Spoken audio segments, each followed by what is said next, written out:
నమస్తే, welcome to our channel. Senior journalist Damu Balaji గారు ఉన్నారు, వారితో మాట్లాడారు. సార్ నమస్తే.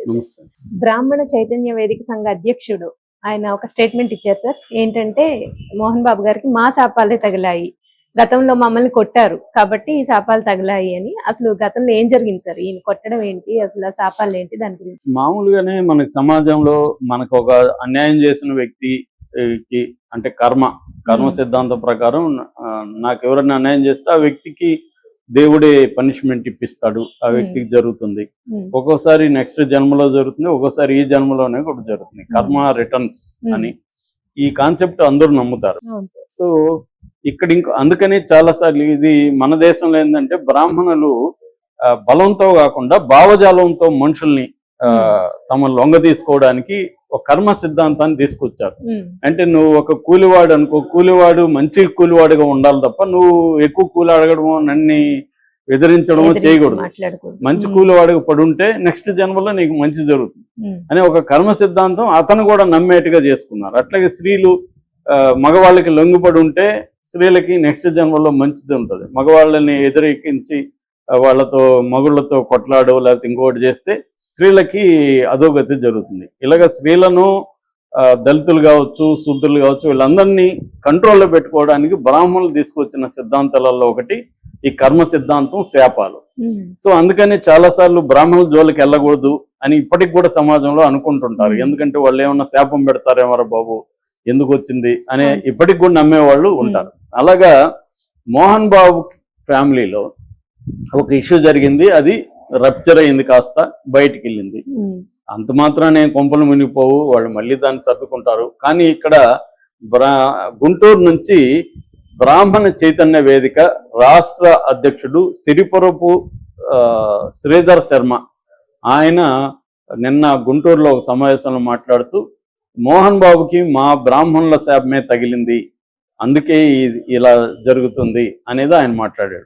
ఎందుకు బ్రాహ్మణులు శాపం పెట్టారు మోహన్ బాబు అంటే, ఈయన దేనికైనా రెడీ అని మంచు విష్ణు సినిమా తీసినప్పుడు అందులో బ్రాహ్మణుల్ని కించపరిచారని చెప్పి బ్రాహ్మణ పురోహితులు కావచ్చు, బ్రాహ్మణ నాయకులు చాలా మంది జూబ్లీహిల్స్ లో మోహన్ బాబు ఇంటికి వెళ్ళి ధర్నా చేపట్టారు.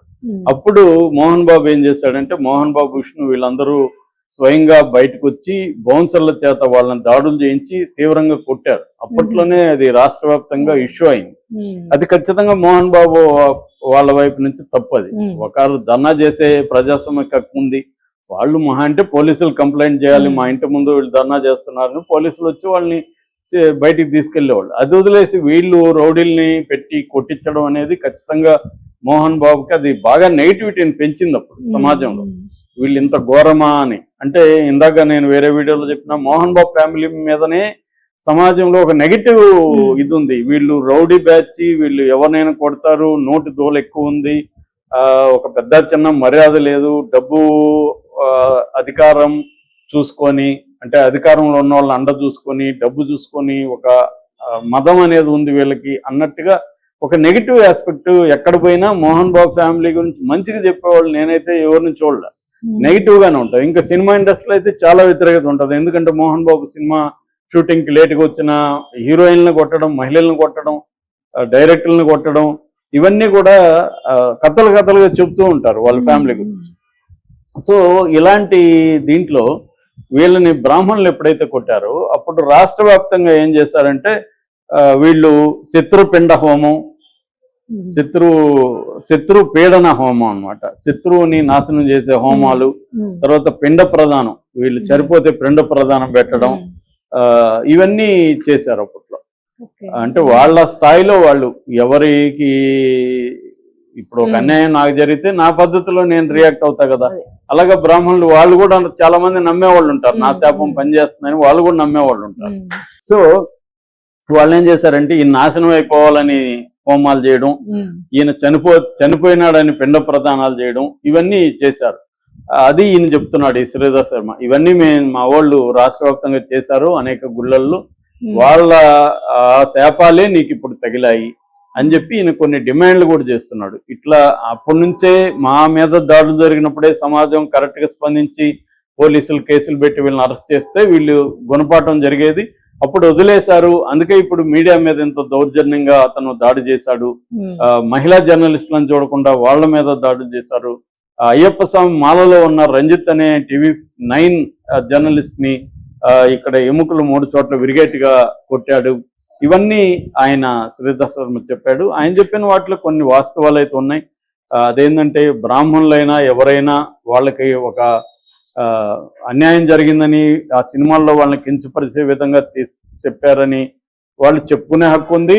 దాని మీద ఉద్యమాలు, ప్రజాస్వామిక ఉద్యమాలు చేస్తున్నారు. వాళ్ళు ఏమేమి నీటి మీదకి రాళ్ళు వేయలేదు, ఇంకోటి చేయలేదు. వాళ్ళు వచ్చి ధర్నా చేస్తున్నారు క్షమాపణ చెప్పమని. వీళ్ళు క్షమాపణ చెప్తే అయిపోయింది. సరే చెప్పలేదు, చెప్పదలుచుకోలేదు, వదిలేసి పోలీసులకు చెప్తే వాళ్ళు ఇది చేసేవాళ్ళు. వీళ్ళు దాడులు చేసి కొట్టడం అనేది అప్పట్లోనే ఘోరంగా అందరూ అనుకున్నారు. సో ఈయన ఇప్పుడు అదే చెప్తున్నాడు.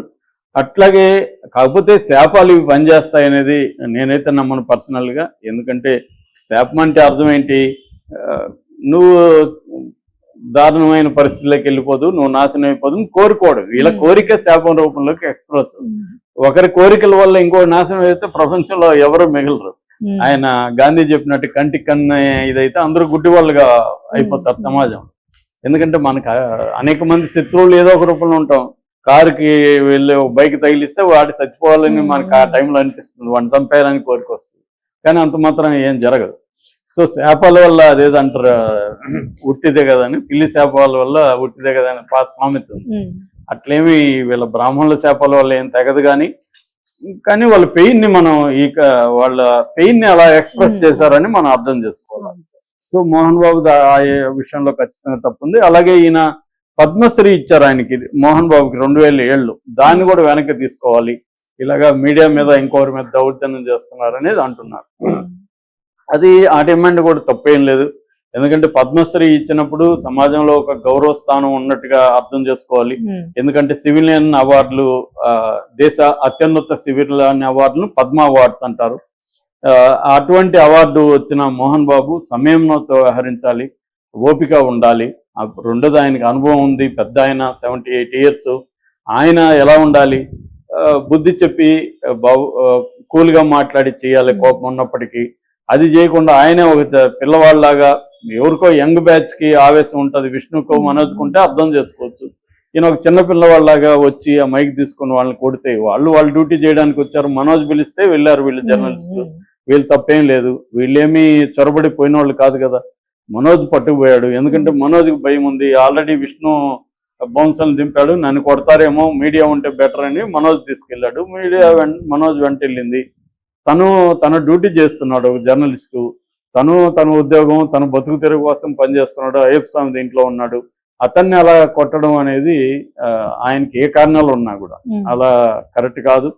అది ఇప్పుడు ఆయన మీద లీగల్ గా కూడా రాచకొండ కమిషనరేట్ సుధీర్ బాబు గారు సిపి ఆయన నోటీస్ ఇచ్చారు.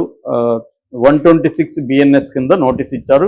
3 సెక్షన్లు దాంట్లో ఉన్నాయి. ఇది కేసు నెంబర్ 643 2024, 329. ఇదేంటంటే క్రిమినల్ రెస్పాన్స్ కిందకు వస్తుంది. అట్లాగే 115 కాజింగ్ హర్ట్, కావాలనే వాలంటరీగా హర్ట్, ఒకరిని గాయపరచడం అనేది కూడా వస్తుంది.